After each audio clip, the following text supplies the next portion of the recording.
At dawn, before the world begins to demand anything of you, there is a brief moment of silence, a moment where nothing has gone wrong yet. No insults, no delays, no disappointments, and Marcus Aurelius believed this moment mattered more than most people realized. Because he ruled an empire under constant threat, war at the borders, betrayal within, disease sweeping through cities. And yet his greatest battle was never against enemies outside Rome, it was against the chaos inside the human mind. He wrote not to impress history but to discipline himself, because power means nothing if you cannot control your reactions. Most people believe peace comes from changing the world around them. Marcus Aurelius knew better. Peace comes from mastering what is within your control and releasing everything else. Every day, he reminded himself of a brutal truth. You will meet selfish people, you will face disrespect, you will experience injustice. Not because the world is cruel, but because this is human nature.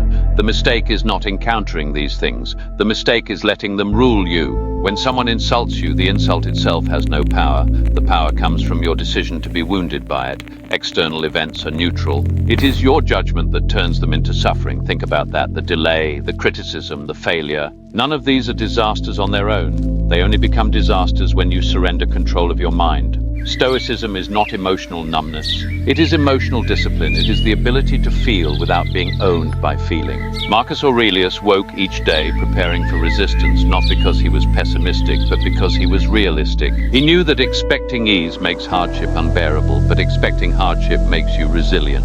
When you expect comfort, pain feels unfair. When you expect challenge, pain becomes training. This is why discipline is freedom. The disciplined mind does not panic when things go wrong. It adapts. The disciplined person does not complain about reality. They align with it. Ask yourself how much of your suffering comes from things outside your control and how much comes from fighting what already is. Nature does not owe you convenience. Life does not promise comfort, but it always offers a choice in how you respond. You cannot control what happens to you, but you can control whether it ruins you. This is the foundation of Stoic strength.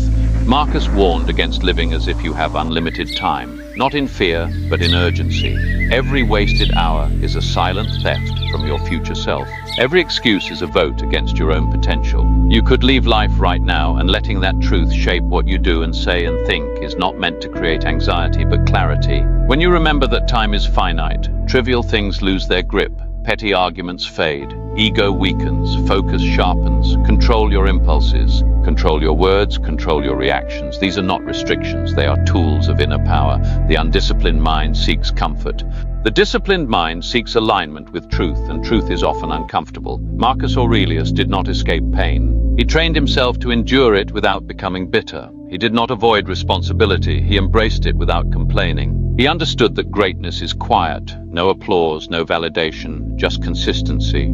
Do what must be done, do it well, do it without resentment. This is Stoic discipline, not to dominate others, but to govern yourself, because a person who cannot control their emotions will always be controlled by circumstances, and a person who masters their inner world cannot be enslaved by the outer one. So the next time life tests you, pause and ask yourself, is this within my control?